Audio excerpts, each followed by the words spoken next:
Hello दोस्तों, मेरा नाम शोएब है और साथ में है अभिषेक। नमस्ते। नमस्ते। वैसे तो जो आजकल का ट्रेंडिंग टॉपिक है वो है किसान आंदोलन, और ये काफ़ी इम्पोर्टेंट टॉपिक भी है। कॉन कॉल में हमारी कोशिश ये रहती है कि ट्रेंडिंग टॉपिक से ज़्यादा इम्पोर्टेंट टॉपिक्स को कवर किया जाए। मैं ये नहीं कह रहा हूँ कि किसान आंदोलन इम्पोर्टेंट टॉपिक नहीं है।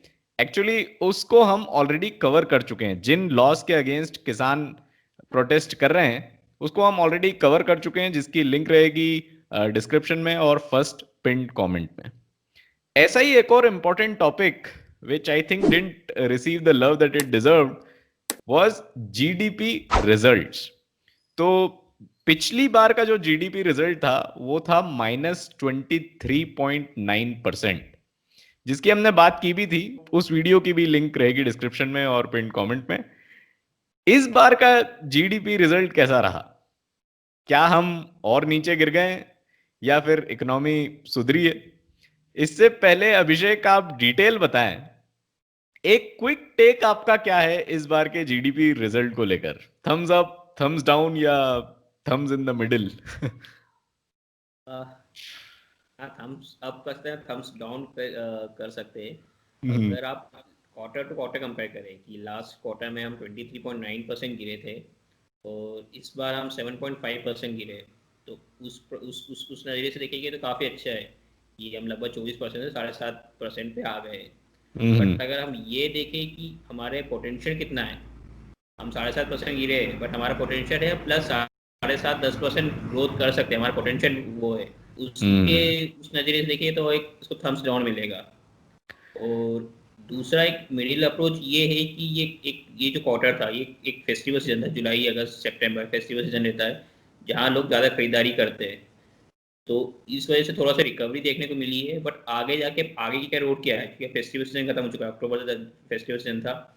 अब नवंबर ऑनवर्ड किस तरह का ट्रेंड देखने को मिलता है, क्या किस तरह की लोग कितना खरीदते हैं, कितना मार्केट में क्या एक्टिविटी होती है। तो एक कॉशन व्यू भी है, यानी एक मिडिल अप्रोच भी है कि ठीक है ये भी तो नंबर ठीक है, बट आगे चल के देखते हैं कि किस तरह का ट्रेंड आगे दिखता है। एक मेरा क्वेश्चन यहाँ पे ये है कि जो लास्ट टाइम हमने बात की थी कि अगर जीडीपी का साइज लेट्स है और वो गिरता है या 7 के आसपास आ जाता है या 76 के आसपास आ जाता है, तो अभी जो 7% का फॉल है वो 76 से भी 7% और डाउन है, ये कहना सही है? नहीं, ये जो है क्वार्टर और क्वार्टर हम कंपेयर करते हैं, जो 23.9% हम गिरे थे, वो जो प्रीवियस फाइनेंशियल ईयर का जो अप्रैल से जून तक का जो क्वार्टर था, और इस साल उससे जून से जो क्वार्टर था, उन दोनों के बीच में कंपेरिजन था। अब जो कंपेरिजन हो रहा है 7.5 का, वो है कि प्रीवियस ईयर जुलाई से सितंबर तक और जुलाई सितंबर इस साल का, उस हम्म। दोनों में वो कंपेरिजन है। मैं आपको नंबर एक आगे बताऊंगा जो हम स्टार्ट करेंगे कि हम पूरे साल का दिखा, अब आधा साल निकल चुका है, तो आधे साल में टोटल कितने गिरे, तो वो नंबर मैं आपके साथ शेयर करूंगा कि हम ओके। टोटल इन टोटलिटी यानी पिछले साल में जीडीपी आज के समय तक यानी आधे साल में कितनी थी और अब कितनी हो गई है। तो इसको अगर 100 वाले ही एग्जांपल से मैं अगर लूं, तो पिछली साल अगर ये वाले क्वार्टर में, जुलाई टू सितंबर वाले क्वार्टर में, अगर जीडीपी का साइज 100 था, तो इस बार वो 93 के आसपास है, हाँ, जुलाई टू 90। सितंबर के बीच में। राइट। ओके। तो हम स्टार्ट करते हैं। हम आज का जो टॉपिक है हमारा कि नंबर को हम समझने की कोशिश करेंगे कि 7.5% का जो नंबर है ये है क्या, इसके क्या मीनिंग निकलते हैं और आगे की क्या रोड है। और जो जीडीपी कंपोनेंट हम हर बार बात करते हैं कि जीडीपी जो कंपोनेंट होते हैं उसमें किस कंपोनेंट में कितना हमने कैसे परफॉर्म किया है। और जीवे भी देखेंगे हमने, जैसे लास्ट टाइम बात की थी, जीवे जो होता है वो बताता है इनकम साइड।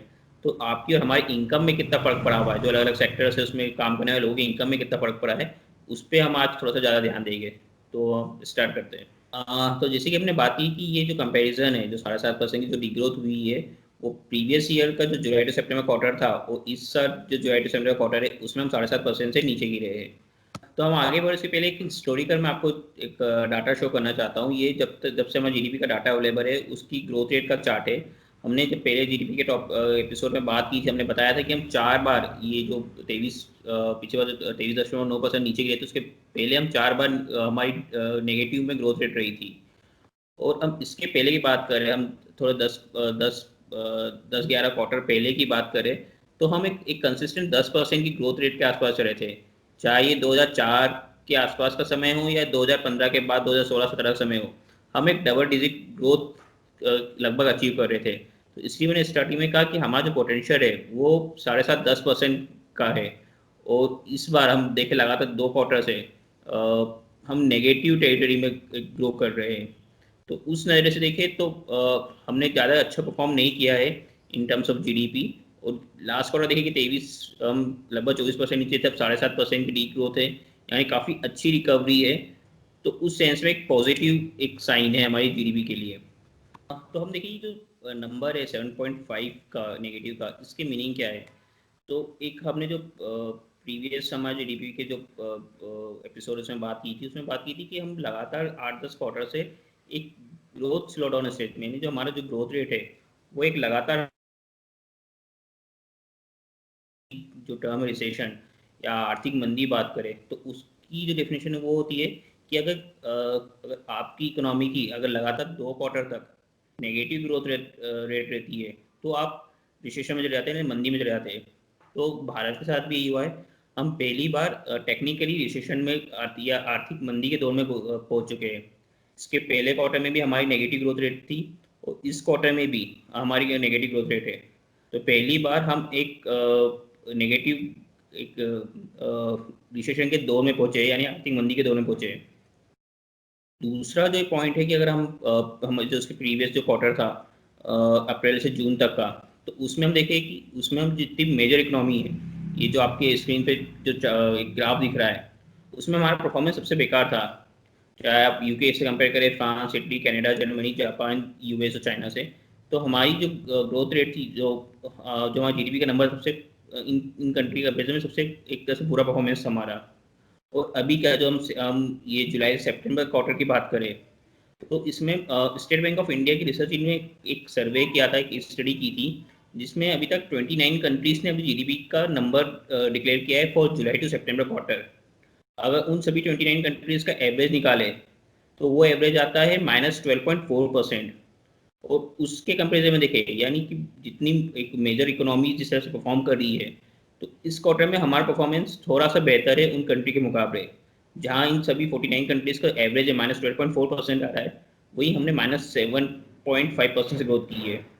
तो काफ़ी देखिए थोड़ा सा बेहतर हमने दूसरी कंट्रीज के कंपेरिजन में इस क्वार्टर में अच्छा परफॉर्म किया है। जैसे कि हमने बोला कि इस बार हम थोड़ा जो मेन फोकस करेंगे वो जीवीए पे करेंगे। जैसे कि हमने पहले भी एक्सप्लेन किया है, जीवीए जो होता है ग्रॉस वैल्यू एडिशन, वो ये होता है कि ये इनकम साइड पे बताता है, नहीं आपकी हमारी इनकम कितने पे क्या रही है इस क्वार्टर में। तो जीवीए में 8 सेक्टर में, यानी अलग अलग एग्रीकल्चर हुआ, माइनिंग, मैन्युफैक्चरिंग, इलेक्ट्रिसिटी, कंस्ट्रक्शन, ऐसे 8 सेक्टर्स में काम करने वाले लोगों की इनकम में कितना फर्क पड़ा है वो हम स्टडी करते हैं। तो हम उसके पहले जो पहला क्वार्टर था Q1 उसकी बात करें तो उसमें से ये 8 जो सेक्टर थे, इस 8 में से 7 में नेगेटिव ग्रोथ थी। केवल एग्रीकल्चर को छोड़ दें तो एग्रीकल्चर में एक स्लाइटली 3.4% की पॉजिटिव ग्रोथ थी, यानी एग्रीकल्चर में काम करने वाले लोगों की केवल इनकम में आपको थोड़ी सी ग्रोथ देखने को मिलेगी, बाकी सब नेगेटिव था। अब इस बार हम देखें तो इस बार केवल एक सेक्टर को छोड़े, हम क्वार्टर 1 क्वार्टर 2 में कंपैरिजन करें तो केवल एक सेक्टर को देखें तो बाकी काफ़ी सेक्टर्स ने सॉरी 2 सेक्टर को छोड़ दिया इन 8 में से, तो बाकी 6 सेक्टर ने प्रीवियस क्वार्टर से थोड़ा सा अच्छा परफॉर्म किया है। हम एग्रीकल्चर देखें तो एग्रीकल्चर में वही हमारी 3.4% की एक पॉजिटिव ग्रोथ है। माइनिंग में जहाँ पे पिछले क्वार्टर में 23.3% की नेगेटिव ग्रोथ थी, वो इस क्वार्टर में 9.1% -9.1% की ग्रोथ है। मैन्युफैक्चरिंग में जहाँ पिछले क्वार्टर में -39.3% की डी ग्रोथ थी, इस क्वार्टर में स्लाइटली हम पॉजिटिव टेरिटरी में पहुंचे हैं, 0.6% की हमने इस क्वार्टर में एक पॉजिटिव ग्रोथ दिखाई है मैन्युफैक्चरिंग में। ये जो मैन्युफैक्चरिंग का नंबर है, इसमें कई एक्सपर्ट्स का कहना है कि ये इस डाटा को लेके थोड़ा सा उनको डाउट है, क्योंकि जिस तरह के आईआईपी के नंबर, पीएमआई के नंबर है, तो उसको देख के ये लगता है कि मैन्युफैक्चरिंग सेक्टर में 0.6% की ग्रोथ का ये नंबर पे उनको थोड़ा सी डाउट हो रहा है। उसके बाद electricity, gas, water supply and other utility service की बात करें तो इस Q1 में हम 7% की डी ग्रोथ थी, इस क्वार्टर में 4.4% की ग्रोथ है। उसके बाद कंस्ट्रक्शन में जहाँ प्रीवियस क्वार्टर में 50% की डी ग्रोथ थी, वहाँ पे इस क्वार्टर में केवल 8.6% की डी ग्रोथ है। Trade, hotel, transportation, communication related service की बात करें, वहाँ पे प्रीवियस क्वार्टर में 47% की डी ग्रोथ थी। इस बार वो डी ग्रोथ केवल 15.6% पे रही है। Finance, real estate and professional service की बात करें, तो जहाँ प्रीवियस क्वार्टर में 5.3% की डी ग्रोथ थी, इस बार वो डी ग्रोथ और बढ़ गई है, वो हो गई है 8.1% की। उसी तरह से public administration, defence and other services में बात करें, प्रीवियस क्वार्टर में 10.3% की डी ग्रोथ थी, वो डी ग्रोथ इस क्वार्टर में हुई है 12.2%। यानी ये लास्ट की जो दो सेक्टर है, इसमें डी ग्रोथ बढ़ी है यहाँ, यानी कि इन सेक्टर्स में finance, real estate, professional service और पब्लिक एडमिनिस्ट्रेशन, डिफेंस में काम करने वाले लोगों की इनकम कम हुई है, और बाकी जो सेक्टर है उसमें काफ़ी एक इम्प्रूवमेंट देखने को मिल रहा है। अब जीडीपी की बात करते हैं। जैसे कि हमने आपको बताया कि जीडीपी के मेन 4 कंपोनेंट होते हैं। एक होता है पीएफसीई, यानी प्राइवेट फाइनेंस कंजप्शन, यानी आप और हम कितना स्पेंड कर रहे हैं वो उसमें मेजर किया जाता है। गवर्नमेंट कितना खर्च कर रही है वो एक होता है जीएफसीई, और एक होता है कि प्राइवेट इन्वेस्टमेंट कितना आया है इकोनॉमी में, वो तीसरा फैक्टर होता है। और चौथा फैक्टर होता है एक्सपोर्ट माइनस इम्पोर्ट, यानी कि नेट एक्सपोर्ट हमारा कितना है। तो इन सभी पैरामीटर में देखें तो हमने हमने जिस पहले बात की है कि जो प्राइवेट फाइनेंस कंजप्शन होता है वो हमारे जीडीपी का सबसे बड़ा कंपोनेंट है, मोर देन 50%। तो उसमें अगर आप देखें कि जो हमारा जो Q1 था, उसमें हमने लगभग 14.61 सॉरी 14.61 लैक्स करोड़ रुपीस ये नंबर था। इस बार स्लाइटली इम्प्रूवमेंट है 17.96 लैक्स करोड़ पे। पर अगर ये देखें कि ये पिछले, अगर हम 2 साल से कंपेयर करें, 18-19 और 19-20 से, ये अभी भी काफ़ी नीचे है। अगर हम 18-19 की बात करें तो सेम क्वार्टर में ये जो नंबर था वो था 19.09 लैक्स करोड़ रुपीस, अभी ये 17.96 लैक्स करोड़ रुपीस। उसी तरह से गवर्नमेंट स्पेंडिंग भी अभी भी काफ़ी कम बनी हुई है। जैसे कि हम जानते हैं गवर्नमेंट लगातार कोशिश कर रही है कि स्टिमुलस पैकेज ला के इकोनॉमी को किसी तरह से बूस्ट किया जाए, पर जो गवर्नमेंट का इन्वेस्टमेंट है वो भी कम है। पिछले 2 साल से देखें, पिछले 2 साल से भी कम है। 18-19 में बात करें तो ये था 4.07 लैक्स करोड़ रुपीज़, वो है इस बार 3.62 लैक्स करोड़ रुपीज़। उसी तरह से प्राइवेट इन्वेस्टमेंट भी धीरे धीरे इस बार भी कम है। अगर हम पिछले 2 साल का सेम क्वार्टर का नंबर देखें तो 18-19 में जहाँ पे था 10.77 लैक्स करोड़ रुपीज़, उसके पहले 19-20 में था 10.35 लैक्स करोड़ रुपीज़, इस बार 9.59 लाख करोड़ रुपीज़ का एक तरह से प्राइवेट इन्वेस्टमेंट हुआ है। इसमें जो एक थोड़ा सा पॉजिटिव है, एक्सपोर्ट हमारा थोड़ा सा इंक्रीज हुआ है as compared to previous quarter. Export में थोड़ा सा स्लाइटली एक इम्प्रूवमेंट आपको देखने को मिल रहा है। ओवरऑल जीडीपी देखें इस क्वार्टर में, जो हमारा टोटल जीडीपी है, जो जीडीपी की साइज है वो है 33.14 लैक्स रुपीज़, जो कि पिछले क्वार्टर से 7.5% कम है। अब मैं बात करूँ, जैसे हम देखते हैं कि तो क्वार्टर ऑन क्वार्टर बात कर रहे थे। अब हम देखिए पूरा आप जैसे ये आधा 6 महीने निकल गया ना, आधा जो फाइनेंशियल ईयर निकल गया है, उसमें हमने कैसे परफॉर्म किया है ना, अप्रैल से सितंबर तक हमारा परफॉर्मेंस कैसा रहा है।